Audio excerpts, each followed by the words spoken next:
तो अगर हम लीग ऑफ नेशन को थोड़ा देखें तो जाहिर सी बात है हमको तो इन चीजों को देखना पड़ेगा। थोड़ा अगर हम इसका थोड़ा बैकग्राउंड देखें कि ये बना किस वक्त था, आप देखें कि 10 जनवरी 1920। अब 1920 का थोड़ा पीरियड डिटरमाइन करें। ये तो immediate after the world war क्या है, वन है। जैसे वर्ल्ड वार वन 1919 में एंड होती है, तो क्या होती है कि वर्ल्ड वार वन के बाद इमीडिएटली लीग ऑफ नेशन बनाई जाती है। तो हम इसका पर्पस देखते हैं।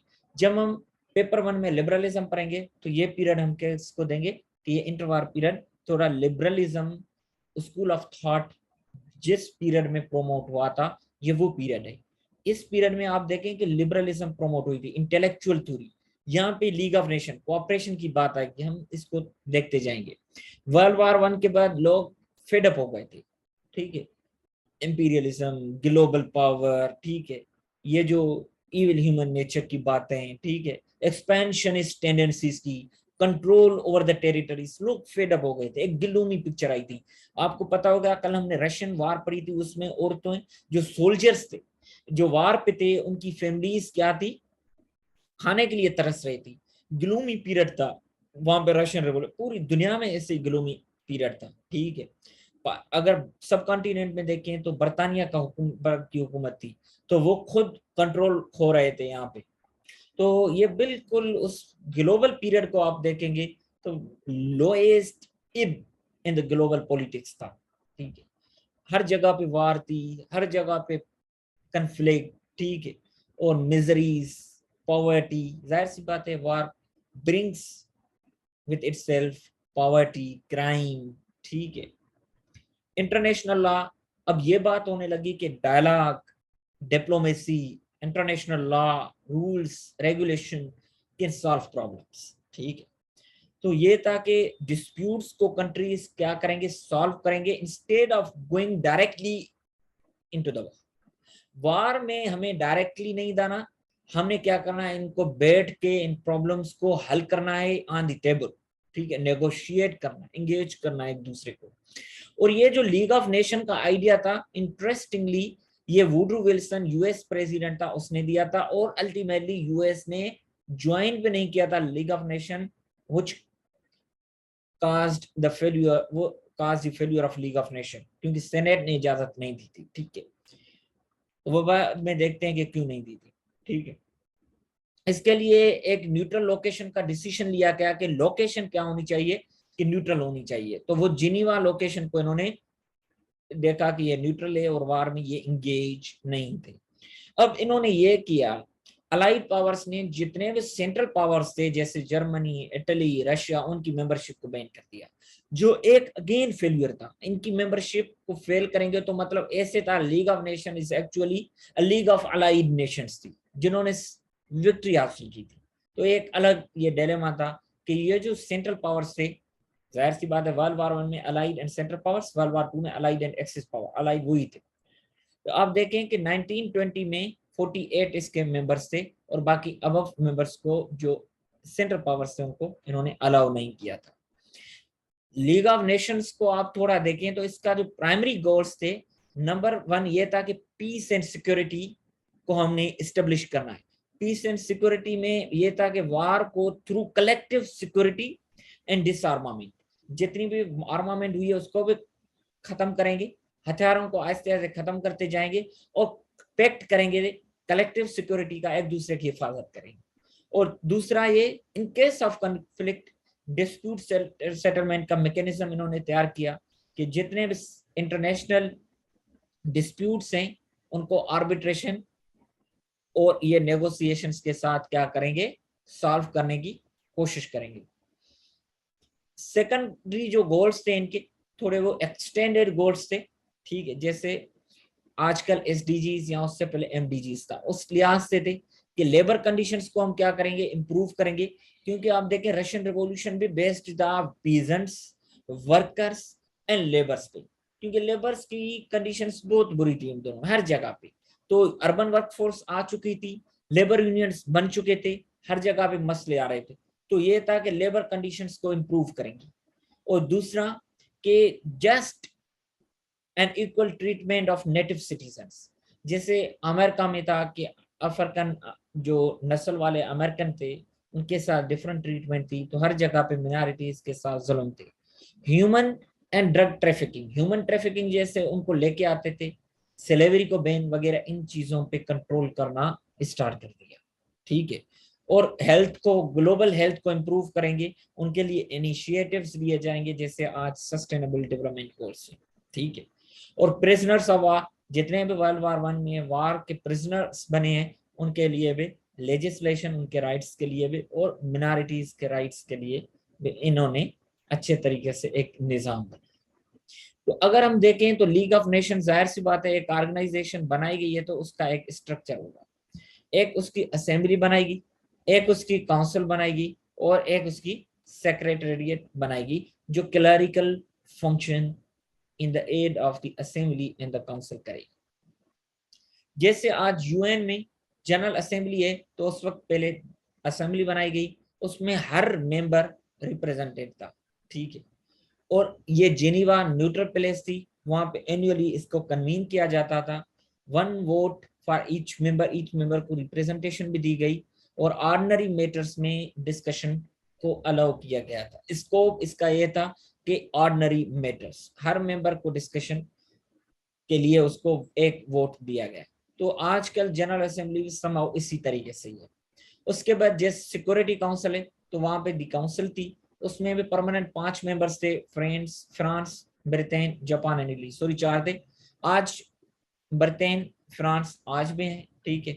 और उसके बाद चाइना, रशिया एंड यूएसए। ठीक है। नॉन परमानेंट मेंबर्स अगर हम देखें वो इलेक्टेड बाय असेंबली, जैसे इस वक्त भी नॉन परमानेंट मेंबर्स हैं, 10 मेंबर्स होते हैं नॉन परमानेंट, और परमानेंट 5 होते हैं, मिला के 15 मेंबर सिक्योरिटी काउंसिल के हो जाते हैं। Responsible for peace and security of states, देखिए ऑर्डिनरी मैटर्स की बात से बियॉन्ड बात है, तो peace and security of state के लिए इनको रेस्पॉन्सिबल किया गया।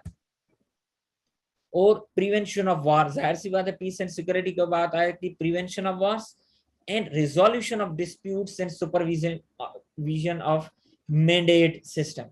अब ये मैंडेट सिस्टम क्या है वो मैं आपको डिटेल में दिखाता हूँ, बल्कि पढ़ाता हूँ।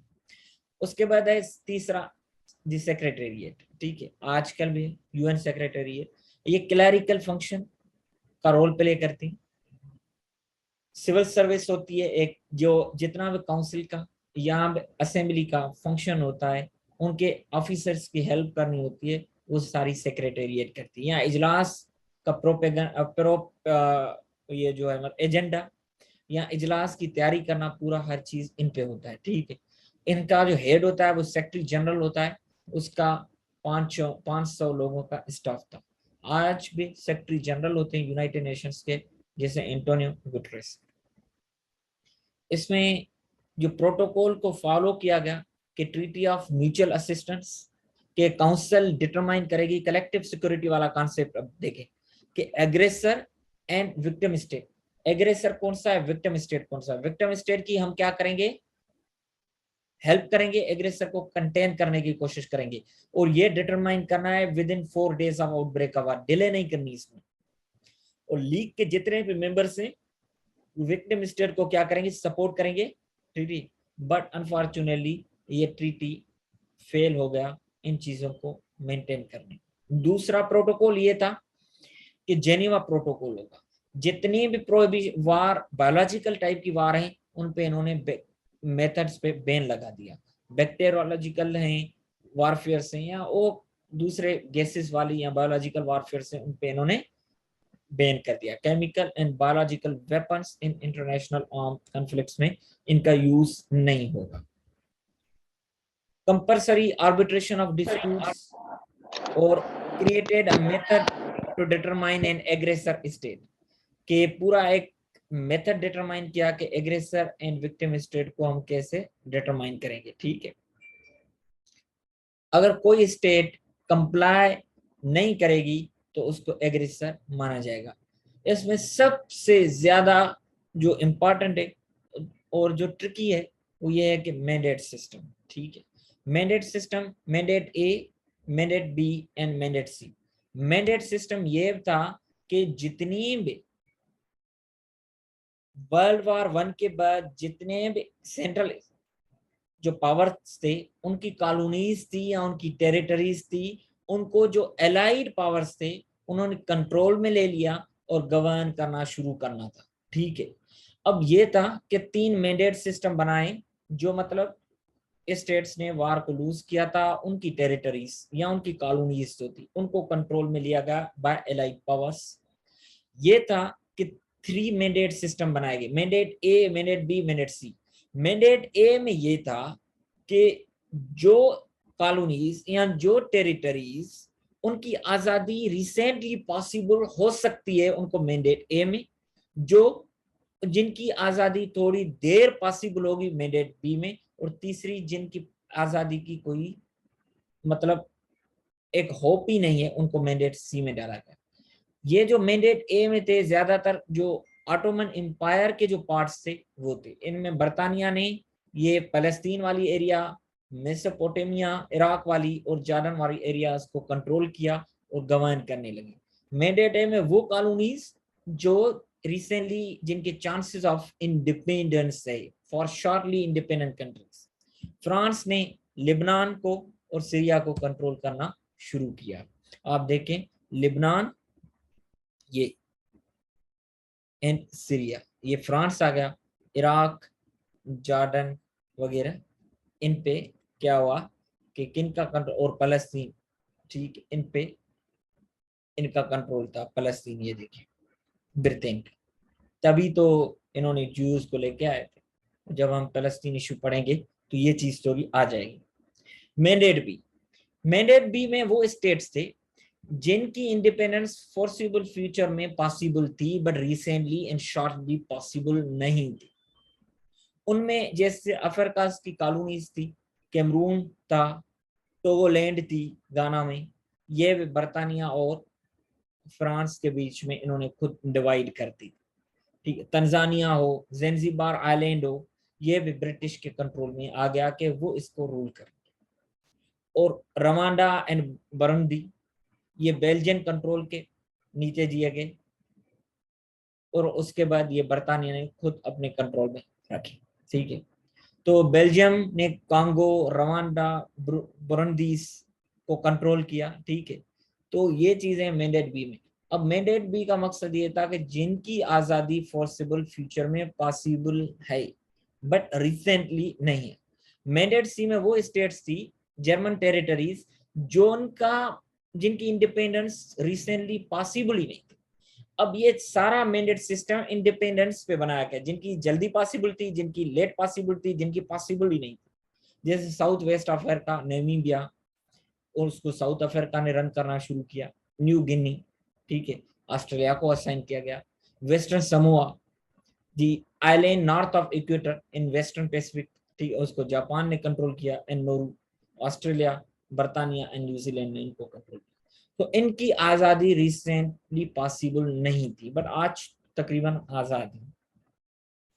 तो ये था mandate system. Mandate system based on the period of independence के कब होगी, जो शॉर्टली पॉसिबल थी मैंडेट ए, जो शॉर्टली पॉसिबल नहीं थी लेटर फोर्सिबल फ्यूचर में पॉसिबल थी मैंडेट बी, एंड जो निल चांसेस ऑफ इंडिपेंडेंस था जिनका मैंडेट सी में किए। इनकी थोड़ी सक्सेसेस देखें कि ये जो वार को खत्म करने आए थे, एग्रेशन को खत्म करने आए थे, क्या ये कामयाब हुए भी या नहीं। थोड़ी इनकी सक्सेस स्टोरीज पे आप थोड़ी देख लें। ठीक है, सक्सेस स्टोरीज में अगर हम देखें कि यूगोस्लाविया अल्बानिया का जो कन्फ्लिक्ट हुआ था 1920 में, लीग ऑफ नेशन ने यूगोस्लाविया को परसूड किया कि अपने ट्रूप्स को विथड्रॉ करें। ठीक, ये केस आपने थोड़ा सर्च करके देखना है। आइलैंड आइलैंड जो है फिनलैंड एंड स्वीडन के बीच में, ये भी 1920 में कॉन्फ्लिक्ट था। इस पे कब्जा तो फिनलैंड का था बट पॉपुलेशन स्वीडन की थी, स्वीडिश लोगों की थी।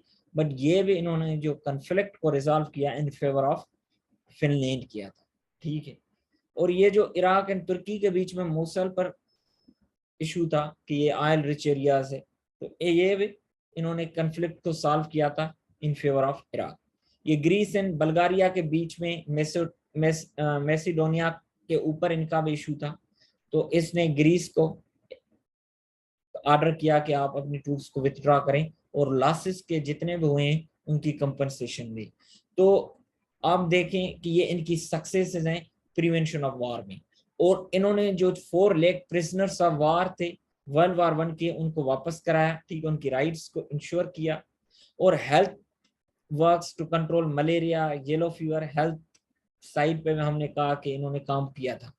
और लेबर वाली साइड पे लेबर की जो कंडीशंस थी उनको बेहतर करने के लिए और इंटरनेशनल लेबर ऑर्गेनाइजेशन को भी इस्टेब्लिश किया था। जाहिर सी बात है इस ऑर्गेनाइजेशन के फेल्यूर में तभी तो यूएन आई, इसको रिप्लेस किया।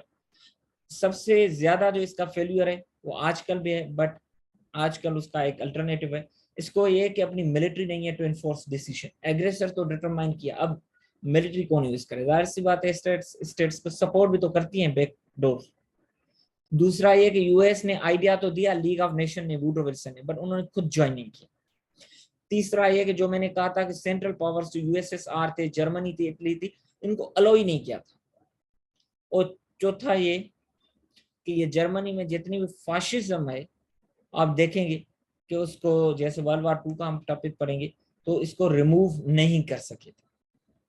और अल्टीमेटली अनफॉर्चुनेटली ये वर्ल्ड वार 2 को भी कंट्रोल नहीं कर सके। अगर देखें तो इसकी यूएस यूरोप में वार की एस्केलेशन होने लगी, ठीक है, तो enough powers were given to the secretary general. ये था कि इसको 6 साल के लिए इसको फ्रीज किया गया तकरीबन। फिर तेहरान कॉन्फ्रेंस हुई, तो एक नई बॉडी विथ न्यू नेम, ठीक है, बट विथ प्रीवियस लेगेसी, एक नई बनाई गई और सारे इसके जितने भी स्टेट्स थे और वो